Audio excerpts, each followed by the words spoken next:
पहला है नित्य निरंतर अपने प्रभु का अनन्य भजन होना। फिर दूसरा है प्रभु को ही अखिल विश्व रूप में प्रकट भावना में देखना, मेरे ही प्रभु, इनकी व्याख्या हो चुकी है।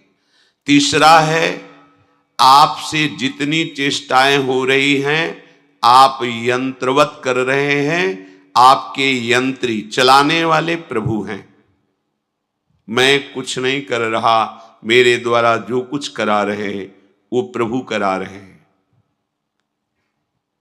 बीच से स्वीकार मत करना, क्रम से स्वीकार करना, नहीं तो आपको भ्रम हो जाएगा। कैसे भ्रम? आपने ये बात स्वीकार कर ली केवल अपनी बुद्धि से कि जो कुछ करा रहे हैं प्रभु करा रहे हैं, फिर अब विधि निषेध की क्या बात रह गई?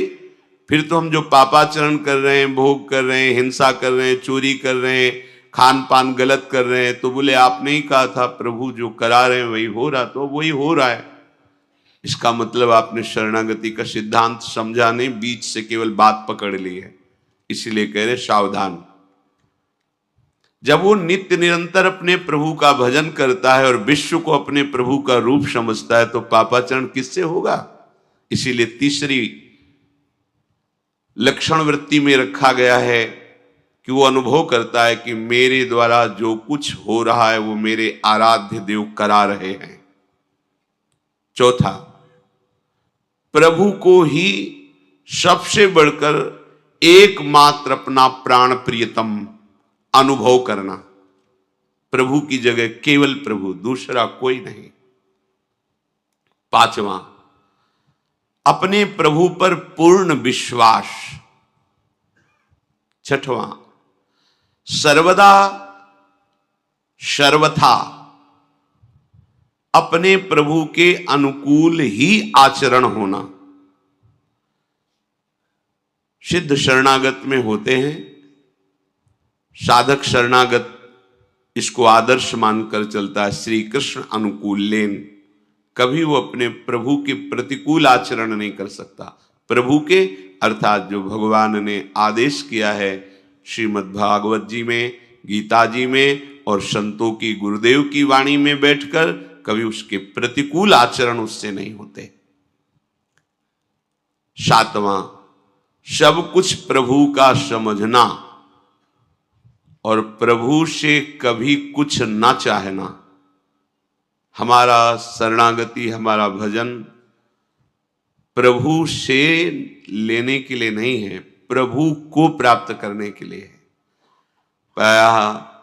प्रभु का भजन प्रभु से अपनी कामनाओं की पूर्ति के लिए, चाहे वो मोक्ष कामना ही क्यों न हो, बड़ी प्रशंसनीय है मोक्ष कामना, पर ये प्रेमी महाभागवतों की बात हो रही है जो मोक्ष का भी त्याग कर चुके हैं। प्रभु का भजन केवल प्रभु के लिए करना। अब जब हमारा शरीर, मन, जीवन प्रभु को समर्पित है तो जिनके प्रति समर्पित है उन्हीं के लिए भजन करना। ये तो समर्पित है जीवन। अब हमारा कुछ बकाया ही नहीं रहा, जो कुछ हमारा अपनापन था वो सब प्रभु के चरणों में समर्पित है। तो सिद्ध पुरुष में ऐसी वृत्ति रहती है, पर साधक को ऐसी धारणा करनी पड़ती है, सब कुछ प्रभु का समझना और केवल प्रभु के लिए ही भजन करना, प्रभु से कुछ नहीं चाहना। तो लगेगा फिर क्या भजन का आनंद हुआ? अरे बाबरे, जिसने एक निमिष मात्र में अनंत ब्रह्मांडों का सृजन कर दिया अपने आनंद सिंधु के एक बिंदु के शिखर से, अब वो आनंद सिंधु मिल गया तो अब और क्या चाहिए? कोई चाह ही नहीं रह जाएगी। उस स्थिति में तो आइए। आठवां, प्रभु के प्रत्येक विधान में परम प्रसन्न होना। अब इसकी व्याख्या है। अभी तक जो सूत्र बोले कल इनकी चर्चा हुई थी।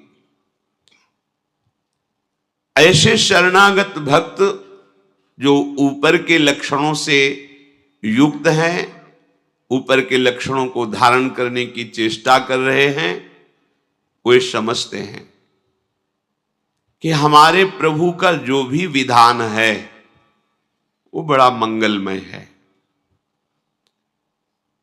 कभी अमंगल हो ही नहीं सकता प्रभु के विधान से। पूज्य श्री राधा बाबा, जैसे भगवान सूर्य उपस्थित है तो अंधकार ढूंढने पर भी नहीं मिलता, तो हम भगवान सूर्य को अगर ऐसा कहें कि तुम्हारी ताकत हो तो अंधकार करके दिखाओ, तो वो असमर्थ है, क्योंकि वो जब सामने होंगे तो अंधकार टिकेगा ही नहीं। ऐसे ही अगर विनोद की भाषा में भगवान से कहें कि तुम्हारी ताकत हो तो अमंगल करके दिखाओ, तो भगवान कभी अमंगल कर ही नहीं पाएंगे, उनकी सामर्थ्य नहीं। अमंगल हम करते हैं और मंगल भगवान करते हैं। कैसे? भगवान जब कभी क्रोधित हुए दिखाई देते हैं और उनका वध करते हैं तो उनको वो परम पद मिलता है जो ऋषि मुनि साधना करके प्राप्त करना चाहते हैं। क्या हुआ? अमंगल हुआ क्या? अरे महामंगल हो गया। तो मंगल भवन प्रभु को अगर कह दिया जाए कि तुम्हारी ताकत हो तो अमंगल करके दिखा देना, तो एक विनोद की भाषा में कह सकते हैं कि भगवान की ताकत ही नहीं कि अमंगल कर सके, क्योंकि वो मंगल भवन है। जैसे सूर्य की ताकत ही नहीं कि वो अंधेरे का दर्शन करा दे, वो चले गए तो अंधकार छा जाएगा। जब तक सूर्य है तो अंधकार नहीं छाएगा। ऐसे जिसके जीवन में भगवान की शरणागति उतर गई, अब हर विधान मंगलमय है, हर विधान।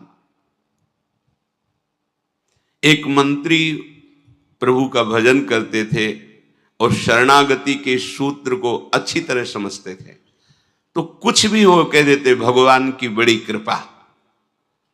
तो एक दिन राजा शिकार खेलने के लिए जाते ही हैं, जो प्रजा के नाशक पशु हैं, जो रुग्ण पशु हैं, जिनके द्वारा संक्रामक रोग फैलते हैं, उनको वध करके प्रजा को सुरक्षित रखते हैं। उनका शिकार खेलना स्वाद के लिए नहीं होता, प्रजा रक्षा के लिए होता है। मंत्री भी साथ थे, तो किसी पशु का पीछा किया और बड़े आवेश में आए, सावधान नहीं रहे तो प्रत्यंचा से अंगूठा कट गया। उनका मंत्री अंगूठा कट गया, उनको भगवान ने बहुत अच्छा किया, बड़ी कृपा। उनके ये शब्द ही थे, क्योंकि जानते थे भगवान का प्रत्येक विधान परम मंगलमय होता है। बड़ा गुस्सा आया उनका, दुष्ट कहीं का, तो हमारा मंत्री है दुश्मन है, हमारा अंगूठा कटा तो कहता भगवान ने बहुत अच्छा किया, बड़ी कृपा हुई, इसको बंदी बनाया जाए और तुरंत कड़ी सजा के द्वारा इसे जेल में रखा जाए। राजा का आदेश। उनका बड़ी कृपा महाराज, भगवान की बड़ी कृपा, बहुत अच्छा किया भगवान। पागल हो गया है मंत्री, मंत्री पद से हटा के इसे जेल में रख रहे, कह रहा भगवान ने बहुत अच्छा किया, बड़ी कृपा। कुछ दिन बाद वैद्यों के द्वारा अंगूठा ठीक हुआ। स्वभाववश फिर शिकार खेलने के लिए गए। एक पशु का पीछा किया, जो राज सैनिक थे वो जंगल की गलियों में पीछे रह गए और वो आगे निकल गए पशु का पीछा करते हुए। उधर कोई बलशाली राजा के परिकर बलि देने के लिए पुरुष की खोज कर रहे थे।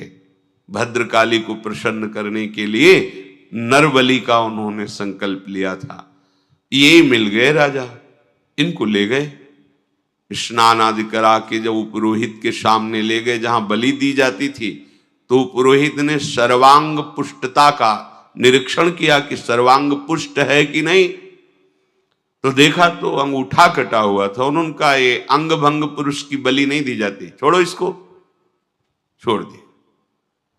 अब वो मनाए कि बात तो सही थी, अगर भगवान कृपा करके अंगूठा ना काटते तो आज गला कट जाता।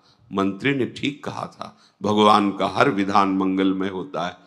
वापस आए, मंत्री को सादर बुलाया और कहा आप जो कहते हैं आज मुझे समझ में आया, अगर मेरा अंगूठा ना कटा होता तो मेरा गला कट जाता। पूरी बात बताई।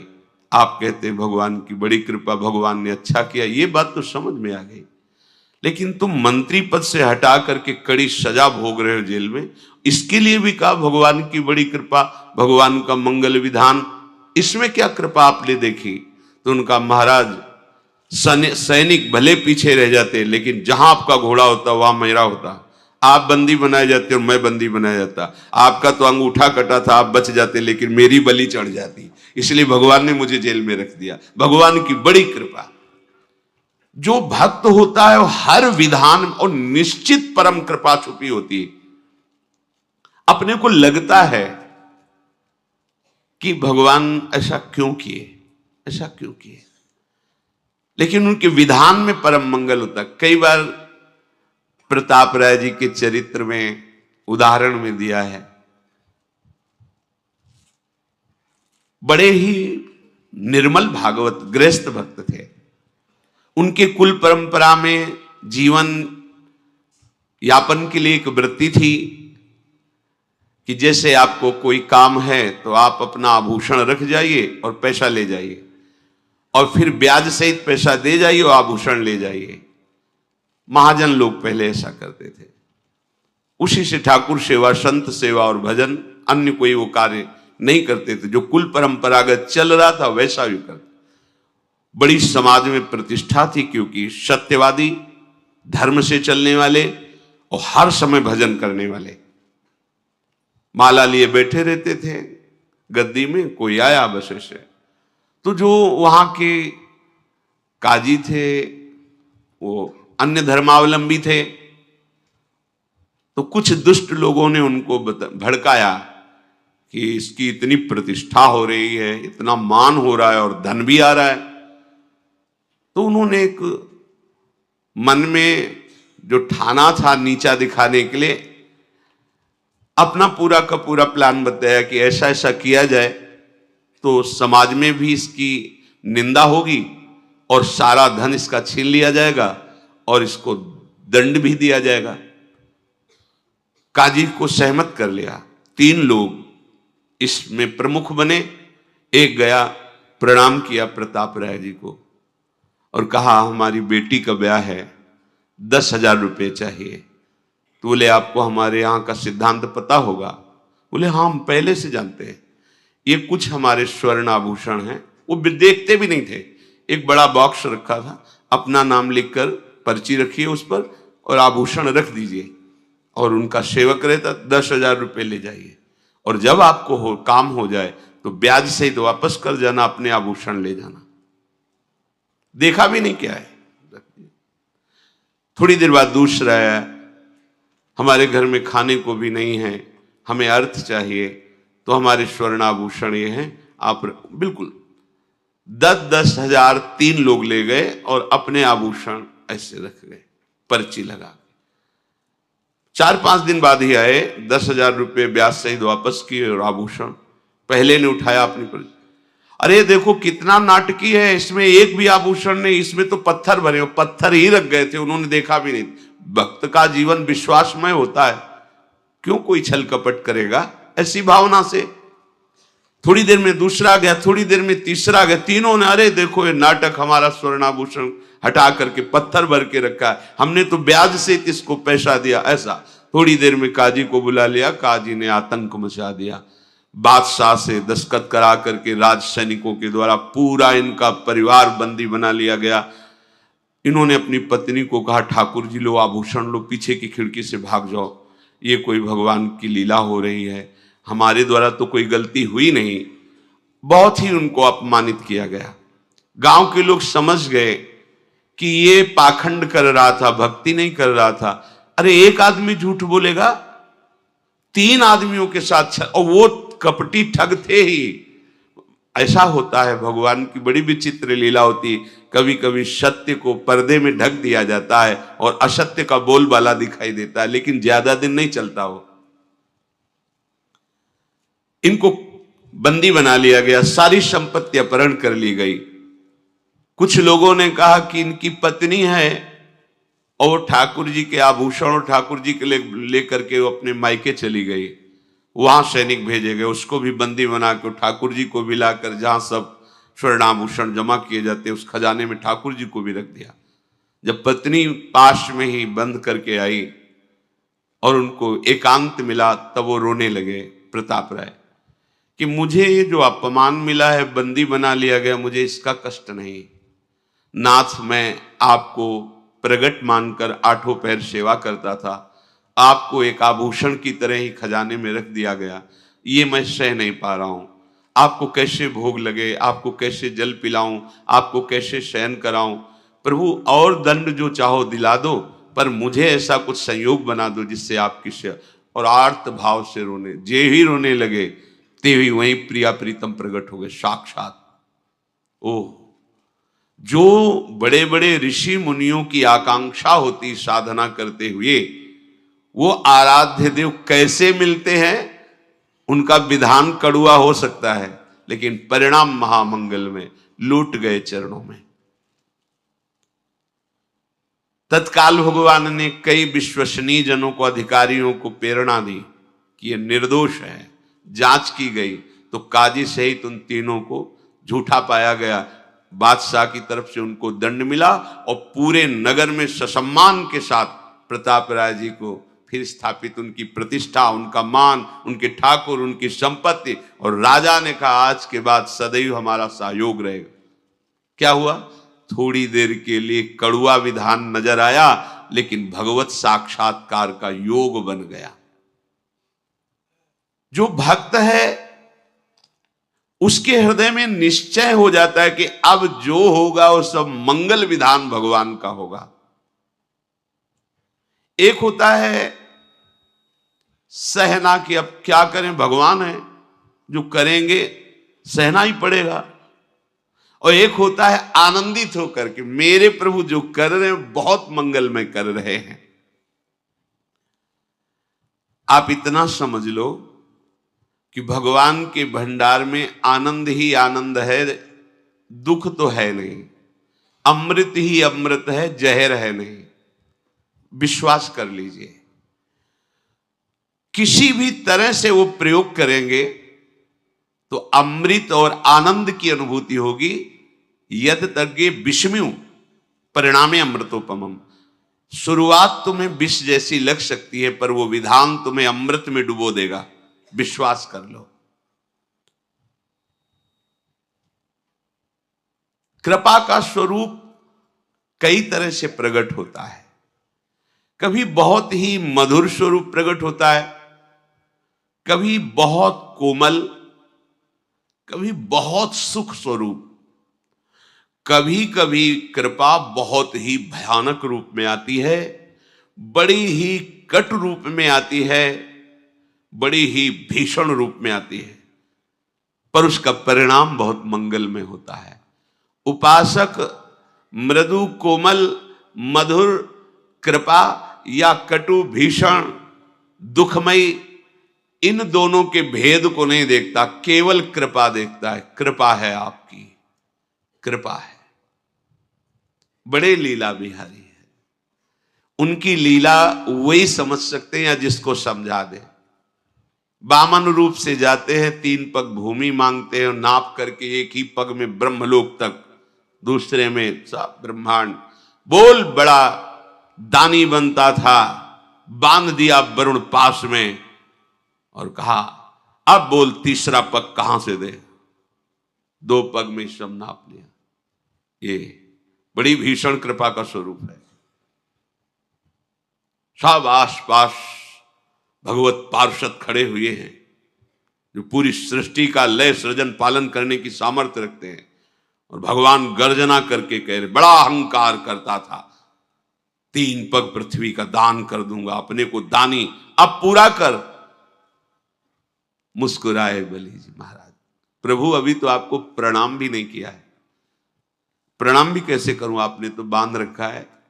प्रार्थना करता हूं कि जिन श्री चरणों के नपने से आपने मांगा था, उन्हीं श्री चरणों से 2 में तो संपत्ति नाप ली, अब 1 में संपत्तिवान को नाप लीजिए।